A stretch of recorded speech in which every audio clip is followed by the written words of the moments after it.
Livio Bisterzo is a serial entrepreneur who's managed to launch brands in entertainment and media and skincare and beverage, and now he's focused on winning over the US palate behind Hippeas, a line of puffed chickpea snacks.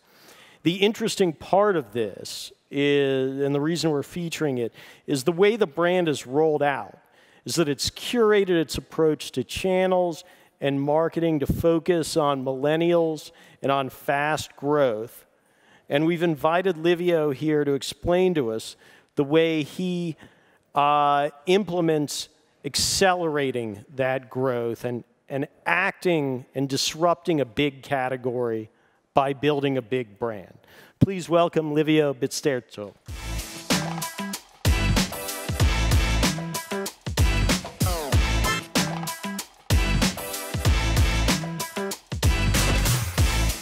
First, I'd like to open by saying a big thank you to Jeff, Carol, John, the whole NOSH and BevNet crew for inviting me and sharing the stage with such an inspiring group of thought leaders and entrepreneurs in our space. I've been coming to these things for many years now, and I've been sitting right there taking notes and scribbling down and learning from what usually is an amazing lineup that the guys put together. So a big thank you for having me. A little bit about background about me. I'm an Italian entrepreneur. I was born in Milan. I graduated in college in London. I lived in London for 16 years, where I met my wife and my 3 children. And now I'm in sunny Southern California. I've been in Los Angeles for 3 years. I've been in the consumer space, Jeff mentioned, for about a decade in personal care, and then followed on by building a natural food company in Europe, which I was lucky to sell out of in 2014. And 2014, I decided to take some time off and really think about what I wanted to do next. And I knew 2 things. One was I knew how to build big brand stories. I've learned that unique skill sets of really being capable of building compelling propositions and big stories that consumers wanted. And the other was I wanted to remain working in this excited ecosystem, which is the natural food space today. Yeah, and that sort of led me to think how I wanted to work, and my idea, being a serious entrepreneur, was to set up an incubating studio, startup studio, with a view that I would be able to look at a handful of opportunities in the space and surrounded myself by a bunch of incredible partners and shareholders and co-founders that have worked on some amazing brands throughout the years, whether crafting brands from the ground up or reshaping brands and redesigning propositions. So that's really how we set up. And Green Park then became a vehicle for applying my skill set in our industry. And fundamentally, you know, we recognize that health, I mean, you've heard it from a lot of people today, health is better for your food, natural organic food is mainstream today. You know, you heard it from a gentleman at Thrive Market talking about how most of their boxes go out to people that don't have reach within, you know, Whole Foods and natural channels. And we felt this movement was totally driven by consumers, and consumers demanded better for you food and better food, and yet global big food strategic are failing to address some of these consumer needs. So we felt there was a real opportunistic way for us to accelerate growth and build brands. And given what we knew how to do best, we really felt starting by building big brands was the right way to go. If you go to these shows, there's so many entrepreneurs that focus purely on selling food innovation, and we really felt health is mainstream, so why don't we build big mainstream brands that can appeal to a very large consumer set? That was always the mindset. And also, you know, we looked at the evolution of our industry. Frankly, you know, what happened just in the last three to 5 years is so drastic, and with the way things changed. Think about it. If you were a natural food entrepreneur when Seth Goldman started 15, 20 years ago, you really had one path to market, which was, you know, I'm going to try and sell locally. Eventually, at some point, I have to connect with Whole Foods or a natural retailer. I have to be very nice to Whole Foods and somehow try and find market fit within Whole Foods. And eventually, spending a few years in Whole Foods, I'll be able to into my business into conventional, and potentially later on, if I'm lucky, I somehow my product will land in Target and Walmart, and maybe Costco will come my way. And that was maybe a 7, 8, 10, 15 years process. Today, cycles are so much shorter. You know, barriers to entries in terms of working with co-packers are no longer there. You know, consumers demand better for you products. So, you know, the opportunities to truly accelerate is very meaningful. Just think about the role that conventional retailers have played in incubating some of these natural food brands. Think about the discovery element of Costco becoming the leading natural organic retailer in the world. Think about the role that, and the rise of Amazon, and how Amazon ended up purchasing Whole Foods, and how the cycle seems like is closing. But what excites me the most is probably the rise of direct commerce. I mean, I'm a true believer that natural food companies will find a way to build their own distribution channels. And you know, it is happening across any CPG verticals, so it will happen. It will also happen in food. And let me just put it: this digitalization. I know the gentleman from Thrive Market spoke a lot about it, but I just want to share one bit of data, which is very, very exciting. The food industry, 25% of the food industry will be online by 2025, and that goes to show what we're going through and what is about to happen, and the changes that us as operators, as entrepreneurs, will have to face. And I actually think that if you consider, the natural food space will be, natural and organic as a percentage overall will be a lot higher. So for me, my view was, how do you differentiate in this ecosystem and world of hyper-connectivity and hyper-engagement? How do you cut through? And my answer is pretty simple. It's build a brand. You know, it's very challenging to IP any food technology these days. But you know, you gotta own your story. You gotta own your brand, and that's really how we focus. The way I like to work is, and the way we sort of set up was actually relatively simple. We looked at large categories that are stagnant. We of course think about innovation, but then we wrap innovation and the opportunity with a big brand, but also a big disruptive business model. If you think about it, what I've just mentioned, everything is about to change, or has changed just in the last 3 to 5 years. So find your own channels, find your own ways to connect with consumers. You know, it does. You know, and then eventually disrupt the category and create enterprise value by doing so. Let me give you an example. Hippeas was the first company Green Park created, and a vertical that, and today is one of the fastest growing natural food companies in the country. We looked at extruded puffs. It was 2.4 billion at retail, and about 1.8 was one big orange brand that everybody's probably familiar with. There was another 150 million approximately from a kids snacking proposition, Pirates Booty, and then there was $400 or $500 million of private label. We looked into that category. We felt, hold on a minute, there's a real opportunity to bring some innovation into this. Nothing has happened for the last 10 years. And you know, we then looked at the snacking macro drivers, and we recognized that sustainable plant protein was very, very meaningful alongside the bean-based, sort of legume-based snackings was a trend 3 years ago that was becoming mainstream. And really, we brought the things together. We brought everything together and created our proposition. But also, we wanted to push the benchmark and really set ourselves apart, not just in the extruded puffs category, but also we wanted to just set the benchmark higher for salty snacks. And if you look at this slide, I mean, wow, we compare against some of the conventional snacks out there. And then I talk about disruptive business models. For us, our disruptive business model was launching in a partnership with Starbucks early on. Think about it. You know, when people ask me, you're crazy, you launched a brand new product in 11,000 stores, you could have failed so miserably. Yes, we could have, but we had a lot of confidence in our brand and our story. And just to put it into context, the Starbucks platform gave us a visibility and an awareness and trial platform that still today, frankly, where 5 million consumers will see the brand every single day. And then so that was really our channels of acquisition, put it that way. That's what we got to market fit, if that's even an expression. But what we did know we had a strong, strong brand proposition. And I'm going to show you a little video of the collaterals I showed Starbucks in November 2015. And bear in mind, we didn't even have a fully finished product. And that's when Starbucks agreed to go into a partnership with us. I think if you can play a video, please.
So there you go. That's what we had. Thank you. Thank you. And that's me 7 months after that meeting. Look at my eye bags. We had to find a way to make that product real fast. Again, speed of execution in our industry as an entrepreneur is absolutely crucial. What we did have, we had a pretty strong call, which was a call to the modern hippie. We wanted to appeal to the millennial consumers, and we were there from the start. We put the consumer at the center of our brand, and it was all about power to the people for us. And then what we did, we started there, and we ended up building a brand world that was all about meeting the consumers and getting consumers to feel that belong to something. And, you know, think about it. Conventional CPG marketeers think share of mind. We never did that. We started thinking, what about share of lives? It was a completely different mindset, completely different approach. So Jeff just reminded to check for time. So I have a few more slides, but I'll go through real quick. I just wanted to give the entrepreneurs in the audience a handful of principles that I apply when I build brands, and hopefully I can be of a little help. I mean, number one, care. Care has to be integral to your brand proposition. You got to show that you care. Consumers expect it. It's got to be a real, true core value of your brand. Make it part of your value proposition. Just across every touch point. Don't underestimate. You know, and also Natasha earlier from Cool House talks about personal relationship. You know, you really got to show that you care. Innovation. I talked about it a little bit prior. I won't go on for too long, but really I remember writing a list of what do retailers want today and what do consumers want today, and think about where is the innovation at the right stage of its life cycle and what do you do, understand consumer acceptance. But the other thing that excites me the most, I mean, I always challenge myself and the team and everybody that has been involved in this project was to think about innovation across all the touch points, not just from a product development perspective. Let's do things very different. Let's wow consumers. Let's wow partners, stakeholders, anybody that's involved in our journey. Let's innovate across every touch point. Culture, I could talk about this for probably 5 hours, but I have a very little time. So I'll just say, after all, any startup, we're in people's business. Culture is everything. I'm grateful, and I have an incredible team that works with me. Some of them are in the audience today. You know, we set the culture from the start. It was part of our brand. It was part of our vision and our mission. When that, you know, Seth talked earlier about laying the groundwork, and you know, for me, culture is part of your brand, and it's so important. Brand's a tribe. You know, if your culture is set, you know, everybody comes along for the ride, not just your employees, your stakeholders, your shareholders, your customers, your consumers, everybody. Purpose. I mean, our industry is an industry where we're all trying, again, we heard it over and over today, we're all trying to reinvent one of the biggest industries in the world, and there is so much good to be done. You know, I would highly encourage any entrepreneur in the audience to find a meaningful way to give back. For us, it was a partnership with Farm Africa. We established our partnership from the first day, and since then has always been at the core of our brand proposition. And the last of the 5 principles, I mean, energy. And I know it sounds like a strange word, but energy. I mean, you know, your passion, your excitement, the momentum you build with these things. You feel it. Use your brand to be the conduit, to be able to amplify that energy to the world. Take it out there through. Use your brand as a channel.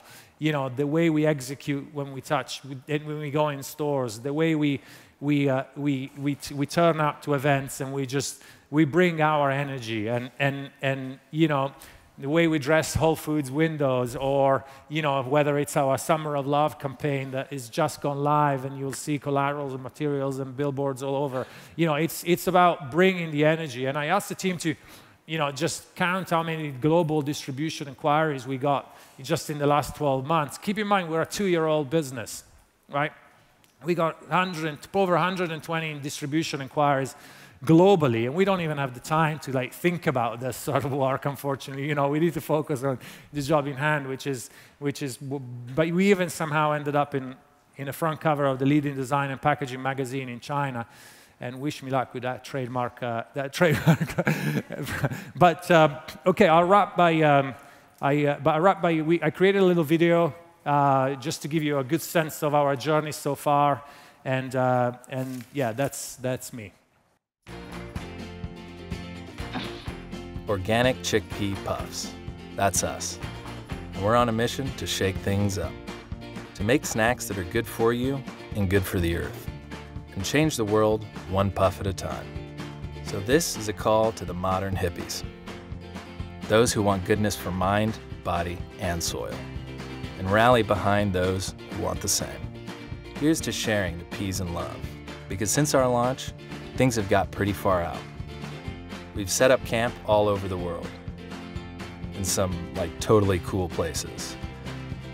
We've met some mellow dudes, made some waves, raised a little bit of dough, and most importantly, met a few friends along the way.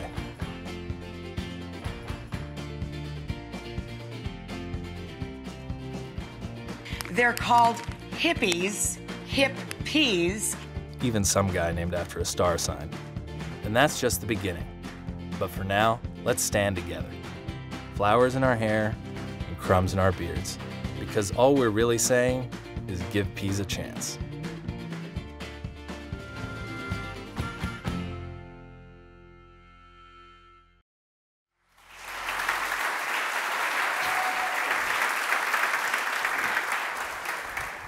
Livio, thank you. That was terrific. And Thank you.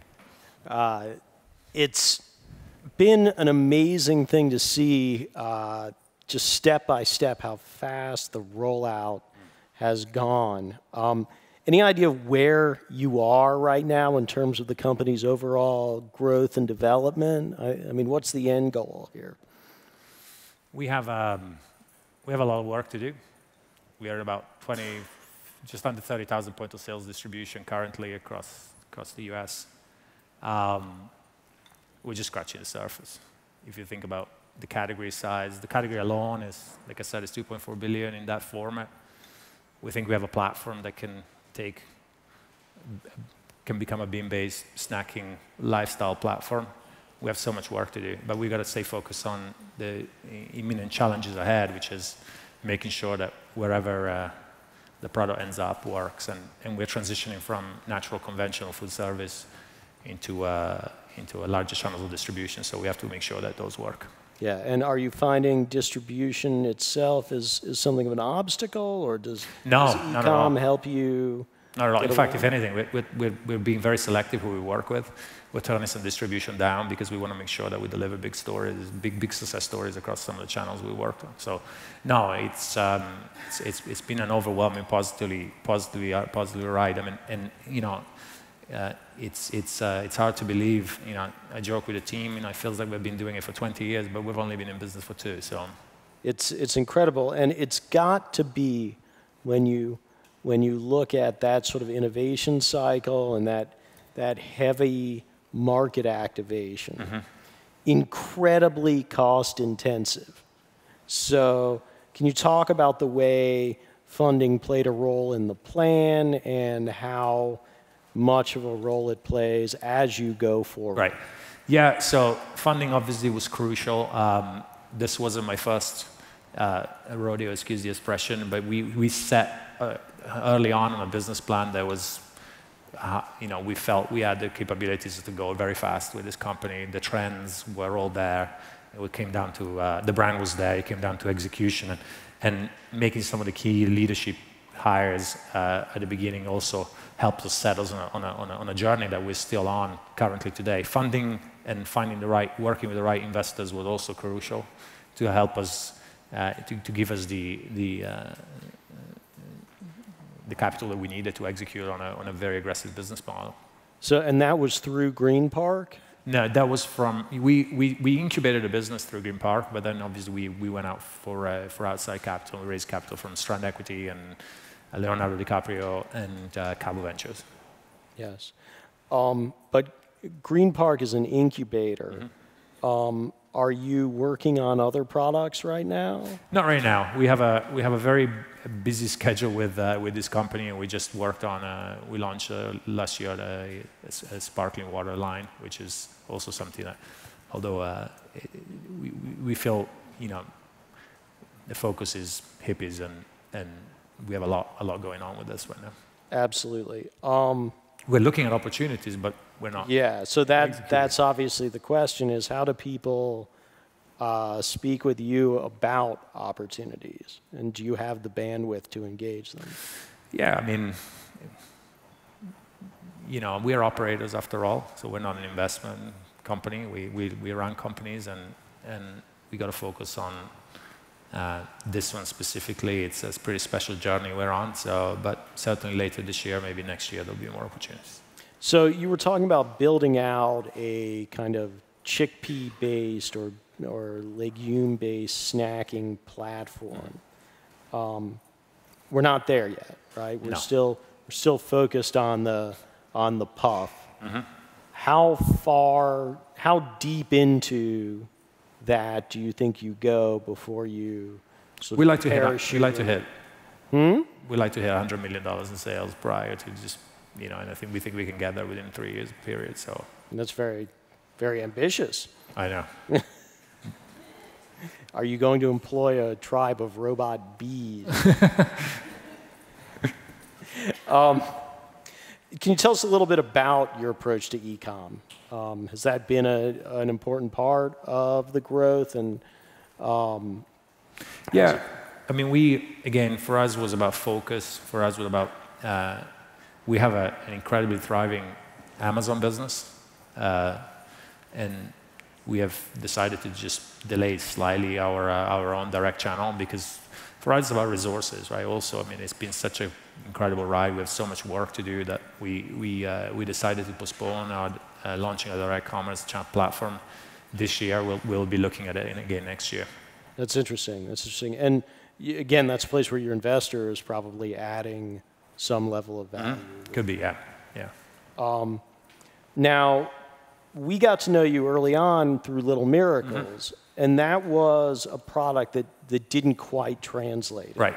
And this is sort of a tea-based functional energy play.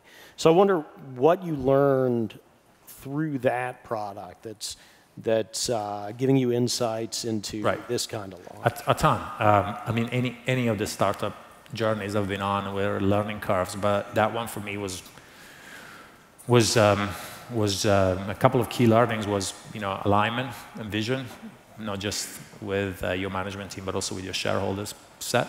I felt wasn't quite there at a certain stage of life cycle. That sort of set some limitations in terms of where it could have been taken. And just, understand the life cycle of innovation and where it's at. And we probably, in hindsight, we should have innovated a bit more to bring that proposition here into this market and the timing of, but it was a big success story in Europe, but didn't quite translate here as much as it should have. The role of the sort of strategic partner like Starbucks in getting the product out there. Would you recommend that as a path for the entrepreneurs here? If you have the confidence and you're ready to go, I mean, obviously you have to be well-funded to do so. And although capital is available today, especially when you're trying to fill POs. So, you just got to have to be ready. You got to understand what that specific consumer set wants and needs, and our story was certainly there and was right for that consumer. So you had a business story in place and a consumer story. Right. And then how'd you pick Starbucks as the partner? You know, we really approached them thinking with the type of company we're trying to build, we think there's some alignment in the give back, and also we looked at your set in terms of better for you, your will to create a better for you set, and we felt it was the right timing. And as soon as we met with them, they totally agreed, and they gave us a chance to actually, they totally believed in the story, and they gave us a chance to actually, frankly, make the product. We weren't ready when we first met them. Sometimes you need that good caffeine kick in the pants, right? It felt like jumping off a cliff and trying to build a plane on the way down, but we did it. Well, congratulations. Thank you. Thanks, Jeff. Thank you so much.